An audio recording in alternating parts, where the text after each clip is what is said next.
खेतों का काम निपटाकर सुखविंदर सिंह ने दोपहर का खाना खाने के लिए घर जाने से पहले जानवरों के कमरे में जाकर उनका चारा वगैरह देख लिया था। पूरी तरह संतुष्ट होकर वह घर के लिए चल पड़ा। उसके खेतों से कुछ दूरी पर कुलदीप सिंह के खेत थे। उसके आगे लखविंदर और जसबीर के खेत थे। चूंकि कुलदीप दूर के रिश्ते में उसका भाई लगता था और गांव जाने का रास्ता उसके खेतों से था, इसलिए उसने सोचा कि वह उससे भी पूछ ले कि अगर वह भी घर चल रहा है तो दोनों साथ साथ बातचीत करते चले जाएंगे। यही सोचकर सुखविंदर खेतों में बने कुलदीप के नलकूप वाले कमरे की ओर बढ़ा। जैसे ही वह नलकूप की टंकी के पास पहुंचा, उसके पैर जहां थे वहीं रुक गए। उसका शरीर कांप उठा और मारे डर के उसका चेहरा पीला पड़ गया। एकाएक उसके मुंह से कोई आवाज नहीं निकली। नलकूप वाले कमरे के दरवाजे के ठीक बीचों बीच कुलदीप सिंह की लहूलुहान लाश पड़ी थी। उसके सिर, पेट और शरीर के अन्य अंगों से खून अभी भी रिस रहा था। कुलदीप को उस हालत में देखकर सुखविंदर घबरा गया। उसे कुछ नहीं सूझा तो वह तेजी से गांव की ओर भागा। गांव पहुंचकर सीधे वह कुलदीप के घर पहुंचा और एक ही सांस में उसकी पत्नी करमजीत कौर को पूरी बात बता दी। संयोग से उस समय करमजीत कौर का भाई रछपाल सिंह भी बहन से मिलने आया था। सुखविंदर की बात सुनकर करमजीत कौर भाई रछपाल, सुखविंदर और गांव के कुछ अन्य लोगों के साथ खेतों की ओर भागी। नलकूप पर इन लोगों ने जो देखा, सबकी सांसें अटक गईं। करमजीत तो दहाड़ मारकर पति के ऊपर गिर पड़ी।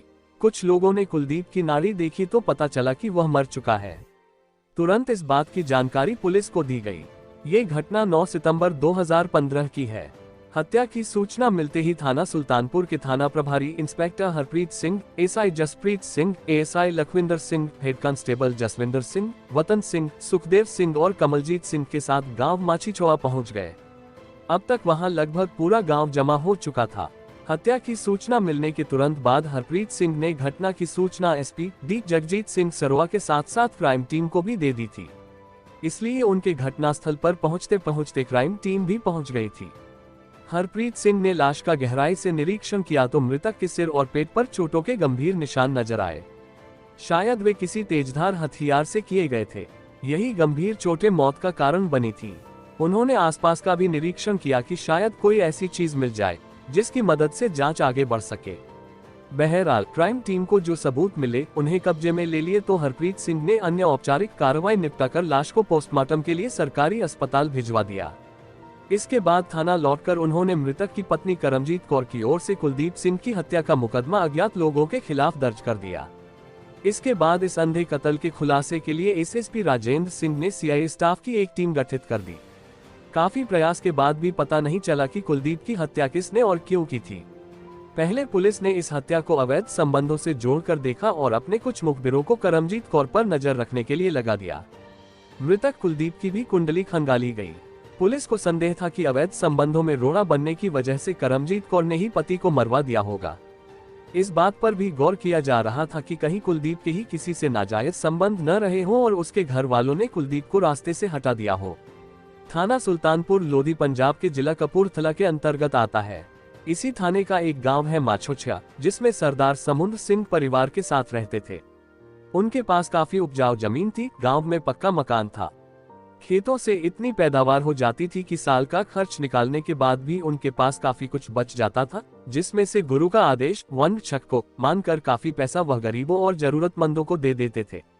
कुल मिलाकर समुद्र सिंह अपने नाम की ही तरह नेकदिल और दरियादिल थे।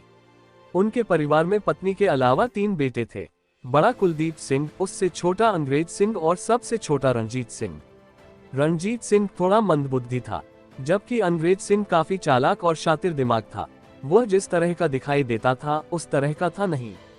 बड़ा कुलदीप सिंह पिता की ही तरह धार्मिक सोच वाला सीधा साधा नेक इंसान था। दूसरों और जरूरतमंदों के काम आना उसे अच्छा लगता था। उसकी व्यवहार कुशलता और स्वभाव की वजह से गांव में उसकी बड़ी इज्जत थी। सभी उससे प्यार भी करते थे, जबकि उसके छोटे अंग्रेज सिंह को गांव का कोई भी आदमी पसंद नहीं करता था। तीनों भाई अपने पुश्तैनी मकान में एक साथ रहते थे। हरप्रीत सिंह ने मृतक की पत्नी करमजीत कौर और गांव वालों से पूछताछ की। सबका यही कहना था कि कुलदीप की किसी से न कोई दुश्मनी थी और न दावत। वह सबके काम आने वाला इंसान था। लोग उसकी बहुत इज्जत करते थे। मुखबिरों से बात की गई तो उन्होंने बताया कि मृतक और उसकी पत्नी करमजीत कौर का चरित्र एकदम पाक साफ था। न तो मृतक के किसी औरत से नाजायज संबंध थे और न ही करमजीत कौर की किसी अन्य मर्द से बोलचाल थी। नहीं निकला। हर किसी ने मृतक की तारीफ ही की, किसी ने उसके खिलाफ एक शब्द भी नहीं कहा। जब इस मामले की जांच आगे नहीं बढ़ सकी तो एसएसपी राजेंद्र कुमार ने 3 टीमें बनाकर जांच में लगा दी। थाना प्रभारी हरप्रीत सिंह ने इस मामले को चुनौती के रूप में लिया। उन्हें लगता था कि कहीं कोई ऐसी बात है जो उनकी नजरों के सामने नहीं आ रही है। हरप्रीत सिंह ने मृतक के छोटे भाई अंग्रेज सिंह को बुलाकर पूछताछ की तो उसके बयानों में तमाम बातें विरोधाभासी मिली। वह किसी भी सवाल का सीधा जवाब नहीं दे रहा था, वह हर बात को घुमा फिरा कर ही कहता था। पूछताछ के बाद उन्होंने उसे जाने तो दिया, लेकिन उस पर नजर रखने के लिए अपने कुछ चालाक मुखबिरों को लगा दिया। 2 दिनों बाद ही मुखबिरों ने अंग्रेज सिंह के बारे में जो सूचनाएं दी, उसे सुनकर हरप्रीत सिंह को लगा कि अब हत्यारे उनकी पहुंच से ज्यादा दूर नहीं है। हरप्रीत सिंह अंग्रेज सिंह को पकड़कर थाने ले आए और सख्ती से पूछताछ शुरू कर दी। हर अपराधी की तरह अंग्रेज सिंह भी खुद को निर्दोष बताता रहा, लेकिन हरप्रीत सिंह के पास जो सबूत थे उन्हें सामने रखकर जब पूछताछ की तो वह टूट गया और उसने भाई की हत्या का अपना अपराध स्वीकार कर लिया। उसने कहा कि उसी ने अपने दोस्तों बगीचा सिंह पुत्र निम्मा सिंह निवासी गांव थेवाला, जसवंत सिंह पुत्र गुरबचन सिंह निवासी गांव हुसैनपुर दुल्लेवाला, राजू पुत्र दर्शन सिंह निवासी गांव हुसैनपुर दुल्लेवाला, परविंदर सिंह पुत्र दर्शन सिंह निवासी गांव मोहलम, जिला फिरोजपुर तथा चरणजीत सिंह पुत्र सुच्चा सिंह निवासी गांव थेवाला के साथ मिलकर भाई की हत्या की थी। इसके लिए उसने अपने इन दोस्तों को 2 लाख रुपए देने का वादा किया था, जिसमें से 1 लाख रुपए उसने किसी से उधार लेकर दे भी दिए थे। उसी दिन हरप्रीत सिंह ने इस हत्या में शामिल लोगों के घरों पर छापे मारे, जिसमें से बगीचा सिंह और परविंदर उर्फ पिंटू पकड़ लिए गए। बाकी के 3 लोग फरार होने में सफल रहे। शायद उन्हें पुलिस की कार्रवाई की भनक लग गई थी। गिरफ्तार किए गए तीनों अभियुक्तों से पूछताछ में कुलदीप सिंह की हत्या की जो कहानी सामने आई, वह हीन भावना से ग्रस्त एक ईर्ष्यालु भाई की घृणित मानसिकता का परिणाम था। कुलदीप सिंह और उसके छोटे भाई अंग्रेज सिंह की सोच में जमीन आसमान का अंतर था। कुलदीप सिंह जहां धार्मिक सोच वाला दयालु आदमी था, वहीं अंग्रेज सिंह शैतानी सोच वाला ईर्ष्यालु आदमी था। तीसरा भाई रणजीत सिंह मंदबुद्धि था, इसलिए उसे परिवार की किसी चीज से कोई मतलब नहीं था। उसका ज्यादातर समय गुरुद्वारा में बीतता था। गांव वाले अक्सर कुलदीप सिंह की बड़ाई किया करते थे। ये बात अंग्रेज को बिल्कुल नहीं भाती थी। गांव में कोई समारोह होता तो कुलदीप सिंह को उसमें सबसे आगे रखा जाता। ये सब देखकर अंग्रेज सिंह जल उठता था। उसे इस बात पर गुस्सा आता था कि कुलदीप सिंह की तरह लोग उसकी इज्जत क्यों नहीं करते। एक दिन शराब पीते समय यही बात उसने अपने दोस्त बगीचा सिंह से कही तो उसने कहा, उसके रहते तुझे कोई नहीं पूछेगा भाई, इसलिए तू उसे खत्म क्यों नहीं कर देता? ऐसा कैसे हो सकता है? अंग्रेज सिंह ने हैरानी से कहा, भाई बढ़िया आइडिया दे रहा हूँ। तुझे भाभी बहुत अच्छी लगती है ना?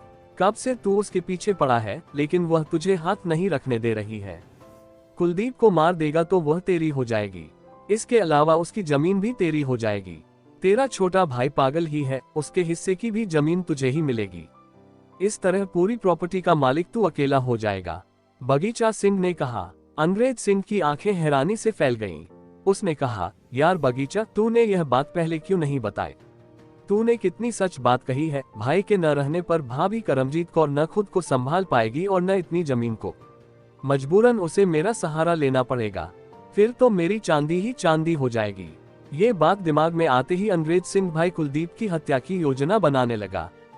2 बार तो उसने नलकूप की मोटर के स्टार्टर में बिजली का नंगा तार बांध दिया कि कुलदीप मोटर स्टार्ट करने आए तो कर्ज से उसकी मौत हो जाए, लेकिन तार पर नजर पड़ जाने की वजह से कुलदीप बच गया। इसके बाद अंग्रेज ने कुएं के ऊपर रखा लकड़ी का पटरा हटाकर पतली सी प्लाई रख दी, जिससे कुलदीप उस पर चढ़े तो वह टूट जाए और कुलदीप सीधे कुएं में गिर जाए।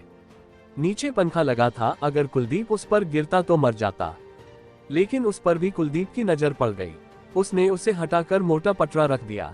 इस तरह कुलदीप सिंह को मारने की अंग्रेज सिंह की सारी कोशिशें विफल हो गईं। अपनी इन कोशिशों में असफल होने के बाद अंग्रेज सिंह ने कुलदीप की हत्या पैसे लेकर हत्या करने वालों से कराने पर विचार किया और बगीचा सिंह के माध्यम से उसने राजू, परविंदर और चरणजीत सिंह को 2 लाख रुपए में बड़े भाई की हत्या की सुपारी दे दी।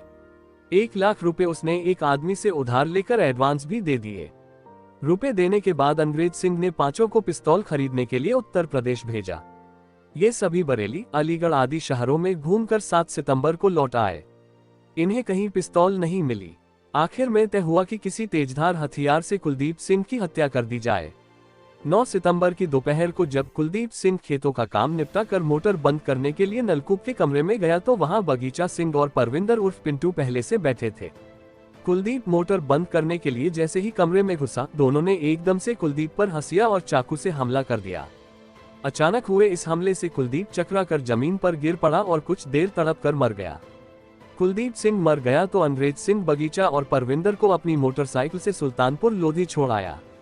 इसके बाद घर लौटकर वह इस तरह सामान्य बना रहा जैसे उसे किसी बात का पता ही नहीं है।